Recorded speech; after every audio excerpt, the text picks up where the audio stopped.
welcome, Carrie. We're excited here at ParentCircle to have you join us today. Carrie Contey is an internationally recognized parenting coach, author, speaker, and an educator.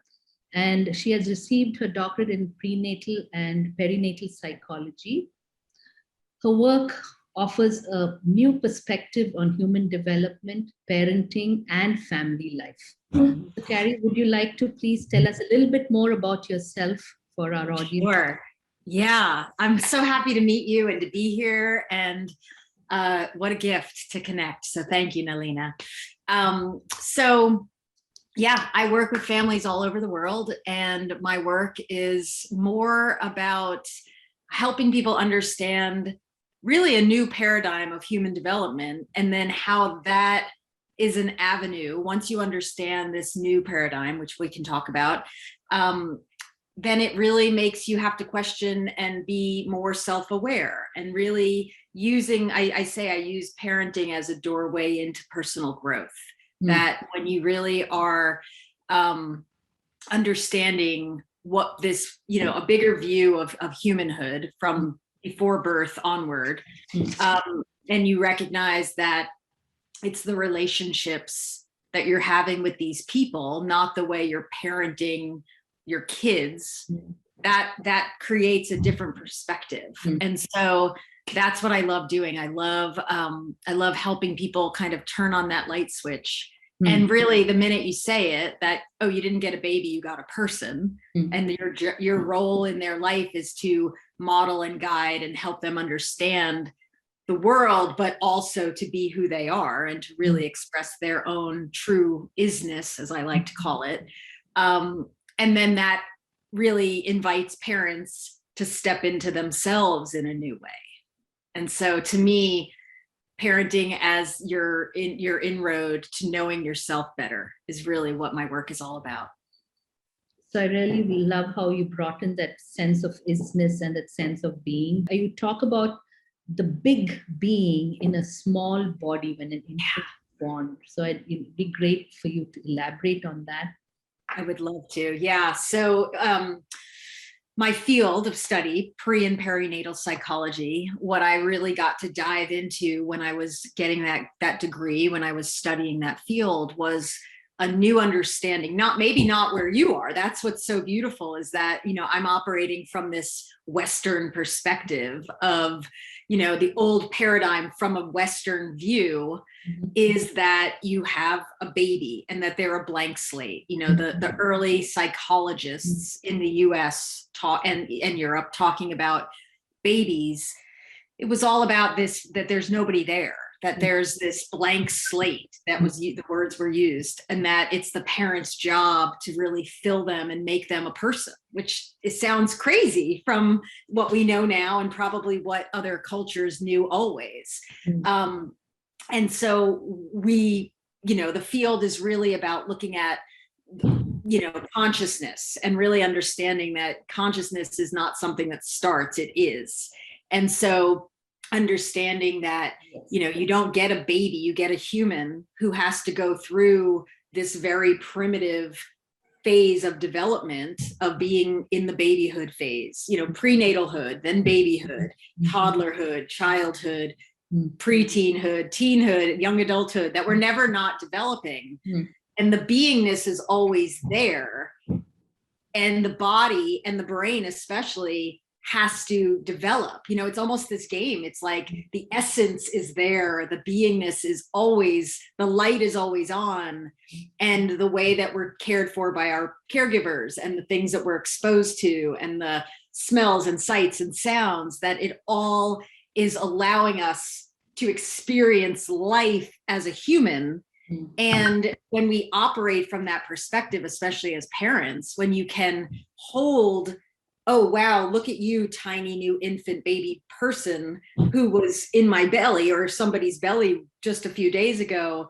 Look at you having grown from two cells, a sperm and an egg, that came together into a person. Like, it's so mind-blowing to me that in 9 months we get two cells that come together to make one cell, and out of that one cell is this 9-pound human who is, within another year going to be able to be moving about on their own and starting to sign. And then in another year, they're speaking and putting words together and doing art. And then in another year at 3, you've got this person who maybe doesn't articulate everything the way that they will as an adult, but the essence of who they are and the thrust to express is there, and it's moving the development with such a ferocity, if we really stop and look at it, that it's relatively fast that we go from this very immature little tiny human to a person that can do things for themselves. To me, that's just, I'm in awe. Like, I can't stand how much I am just like marvel about that. And so this idea that we might let go of this idea that you have a child and you have to raise them, that's an old paradigm. I do this as like the world is flat, to this new paradigm, which understands the brain development and understands how the nervous system is getting wired in relation to caregivers, and the way that our people, our adult people, are helping us understand our emotions, and the way that they're speaking to us, and the languages, not just the verbal languages, but the social languages and the athletic languages and the cultural languages. And then that's what we wire into our brains, so that we now have, a toolkit to take out and wear our little human suit and experience the world, but all the while the isness, the essence of that sparkle of that particular person is just there. And I just like, I love it. It's so exciting. It's wonderful that you bring in, that as a parent, it's really that we have to appreciate that sense of being in that other, in the child, and know that, not have that attachment, they belong to us, and we actually, they are ours, right? We are just there to facilitate their coming into the world and their existence into this world, this life as is. So exactly. I like that, how you put it together. It's wonderful. And along those lines, you said, one of your quotes about children, you're not making them who they are, you're meeting them where they are, right? So how does this translate into parenting? You're not really making them who they are, but you're meeting them where they are, right? It's a beautiful quote. So I'd like you to elaborate on that a little bit, Carrie. Yeah, beautiful. So when you are, in a way, taking yourself out of the role of, I have to make sure that they represent, like you said, they're not an extension of you. They're not they didn't come in to be your child. They came in to be a human and to have the experiences that they're going to have. And some of those things are going to make a lot of sense to you as the parent person. And some of those things might look completely different than anything you as a human have ever thought that a person would want for their life. And so on a deeper level, you as the parent person, just as we're on our own journey, and part of one's journey might be to have children, you have to recognize that these humans that you call your children are on their journey. And yes, you are there to be a part of their journey as their parent, but their path is going to be what it is. And you can either resist, you can fear and resist and sort of what if down and say, oh no, this is going to be awful. And what if their life is horrible because they're going on this path? You could accept it as, okay, well, this is their journey and I'm here to support and meet them on that. Or you can celebrate. And obviously there's going to be different times where those different ways of perceiving are going to be easier or harder, especially the celebrating. But imagine a world that a parent really could just be in awe of the unfolding of that person and really trust it. Like, that's another piece of this, is that on a certain level, it is this leap of faith. It's saying, I believe that you, human, know on a deeper level that your beingness knows how you're going to walk this path, how you're going to navigate your life. Yes, I'm going to equip you when you're in the young phase of development with ways, I'm going to teach you I'm going to share my values. I'm going to model healthy emotional well-being. I'm going to teach you things that I think are important. And yet I'm also going to hold that you're who you are and you're going to do life the way you do it. And so in a way, I'm inviting people to hold that paradox. And there's so many paradoxes in familyhood where it's like, we live in this era where there's a belief of like, oh my gosh, you have to get parenting right early on because it matters.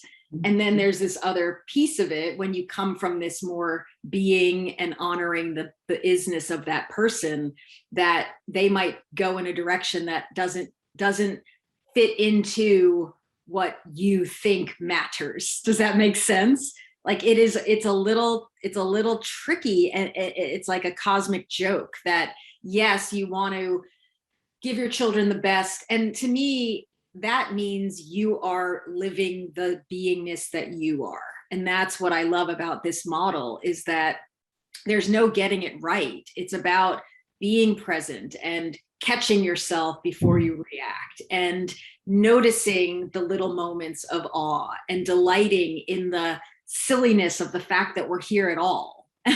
Right? And not, it's like, how do we keep pulling the perspective back?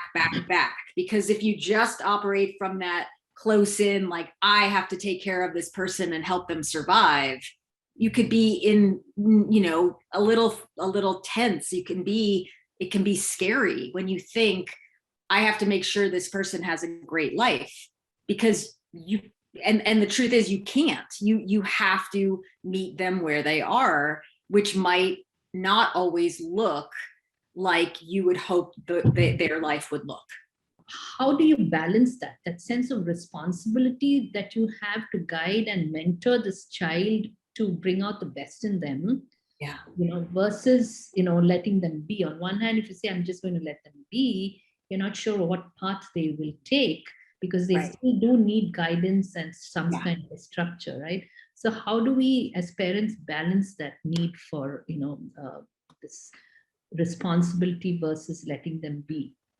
Yeah, and I think it's not so easy, but I think it's simple, and I think it is holding both. Like, yes, they are my responsibility in the sense that I brought them here, or I'm choosing to care for them, especially in this early phases of development, the first, let's say, 15 to 21 years, while they're getting the mechanisms built to be more independent. I have to be with them. I have to model, I have to guide.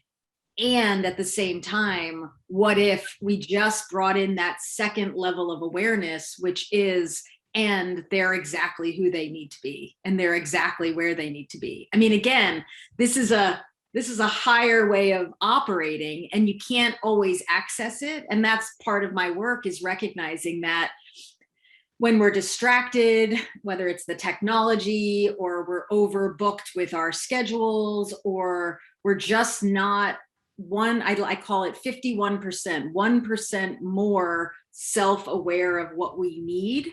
I've moved from talking about self-care to talking about self-awareness, because to me, the self-awareness of where am I operating from in my brain state? Because to me, when you understand you've got these different brain states, that you see the world very differently, and you definitely see your people very differently. And when you are resourced, when you have emotional energy and you've taken care of you, and you're doing the things that fuel your system, you're going to operate from a more human brain state place, which is going to allow you to hold this bigger perspective. So that's a little bit of the puzzle, is yes, when you're in it, when you're in the day-to-day and you're busy and you're trying to make sure everybody's getting where they need to go, you can feel like, I'm really responsible and I have to make sure their lives are great. when you can have those moments, not even days, but moments of just sitting back, getting the broader perspective, and in a way appreciating what is working and appreciating how miraculously they are developing.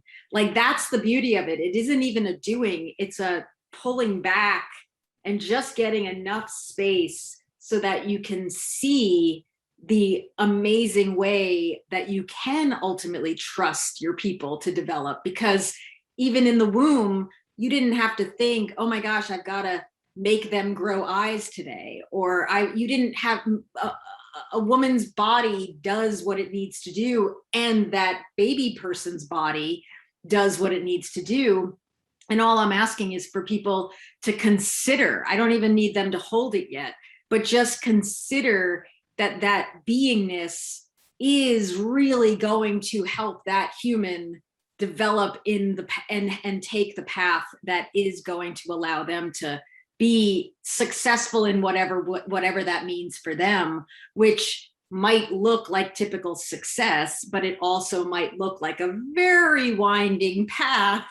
But in that path of, challenge and not always going smoothly, which may have nothing to do with the parenting they got, that they're going to have the life experience that they are here to have, which is, again, a lot. It's a lot to hold. It's not an easy thing to hold. And I wouldn't wish anything other than joy and wonderful bliss for anybody. And yet I've watched enough people grow at this point to see that sometimes the people that go through big challenges have a different level of awareness of who they are than the people that just have the easy path. So I see that you get goodies from having the parents that really show up and are guiding you. And I see the goodies from having parents that maybe aren't exactly the right fit, but it allows you, I call it trampolining. You jump off and then you learn something different about you and the world as a result of that. Like, I feel like we get what we need. It's just not always from the outside looking like that. Two things that struck me. One was probably the empathy. You begin to look at things from their point of view, and there's a lot of empathy that goes into your relationship with the child, right? And the second thing that struck me when you were talking about it is, when is being non-judgmental, being quite objective when you're dealing with your child. So you're able to look at things from their point of view without judging them for what they did or who they are, but help. But at the same time, I think that sense of presence, your presence there with the child, is probably very critical, right? You're being present, emotionally available for your child becomes very critical for them to build that, that's their own emotional state and their own self-awareness. Without a doubt. And that's where this work, I do feel, is so important. This idea, a lot of it from Dan Siegel and different teachers that I have that and this idea that we arrive and we aren't blank slates. There's an isness, but our brain wiring and our nervous system wiring doesn't know how to operate yet. That has to get built. And the way it gets built is in the relationship. And so you're right, the presence and the empathy and the regulation of the other, the adult person knowing and having enough self-awareness so that they can be regulated in the midst of the stress, that then is going to get wired the way that you watch and experience your others. I think it was, I can't remember who said it, but the parent, the person caring, the adult person caring for the young person in those early years is really acting as an external nervous system. That the way that we can handle the bigness of being out here and being so vulnerable in those little kid bodies for so long so that we can be independent later really does require other. It requires another person. And, you're going to wire whatever you are modeled. So a parent who steps up and says, I want to be a really good parent to this person, it really, I think that's a bit of the shift, is it's less about your doing and the things that you're teaching them, or, of course you're going to guide them, but it's more of what's going on in here, because they're plugged in to that system. And then that's how they're going to build their own way of handling life. And I think that, to me, is such a powerful understanding. And so that's what I mean by, meeting them where they are. You being able to regulate your system in the midst of whatever they're going through, and then using that to create some boundaries so that you can help them live safely and have a sense of, where am I? Where do I fit in this whole experience of being alive? There's that matters a lot. And so that is what's so beautiful about it, is it gives parents permission, in my opinion, to look inward and be aware of what they're doing for themselves, versus only being focused out there. And if I can just create every situation to be okay, then my kids will be okay. It's like, well, you can't, A, and B, that's not really what they need. They need somebody who can be there and be present and show up and be available and honest in who they are while this person is growing. Yeah. And like you said, if you're self-aware, then you have your emotions under control when you're dealing with your child, right? And then you have that, so then you become not only a role model to your child, but there's less conflict and more less tension in the house as well when you show up in that way. Right, because you're safe to them. It's like when we're scared, when a little person is dysregulated and they're acting in ways that we would call misbehavior, but it's really just a stress reaction. When your system gets overwhelmed, you're not a thinking, rational person anymore. You've slipped into a much more primitive, reactive brain. And when you're a little child and you have no neurology built to handle that, you're going to look to the others, to the adult, to make a judgment. Am I safe or am I not safe? And if the parent person is relatively regulated, or at least has that one moment of awareness to go, oh, okay, you're dysregulated. I have a choice here. I can freak out and add more stress to your experience, or I can do a little reconfiguring. I can slow myself down. And even if I just say out loud, I'm starting to freak out, or wow, I'm getting dysregulated, or I'm falling off the brain cliff, that allows one little sliver of a different experience for that little person, versus somebody who the child blows up or has a big reaction to something because they're overdone or tired or stressed or hungry. And then if the parent person freaks out, it's fine. It happens every day. But what if we lived in a world where parents really took responsibility for, well, they're going through all this development. They don't have as much neurology to handle what's coming at them. So I'm going to model that. I'm going to show them. And the beauty of it, and you know this as well, is you're not going to get it right all the time. And there's actual grace and beauty in that, because you messing up and then going back and doing the repair is actually incredible, not just for the brains of both people, but for the health and the honesty and the authenticity of that relationship. So you don't have to get it perfect. It's just finding those micro moments of awareness, whether it's before, during, or after the blow up. That's what I love about Dan Siegel's work, especially, is just there's so much compassion and grace for the adults who are actually learning stuff that has to get rewired into their own systems while they're teaching it to their people, right? Like, I just want to give every parent, like, the kids are going to be, in my opinion, if we give them a sliver of this, they're going to be fine. It's the parenting people who are having to basically learn a whole new neurological language of how to deal with stress that they maybe didn't learn because we lived in a different time of understanding.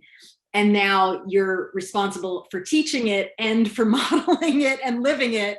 That's a lot. So I don't look for perfect. I'm just asking people 1 out of 50 times, if you can just catch yourself before you do the thing that maybe is the reactive thing, you're great. Like just go for 1 out of 50.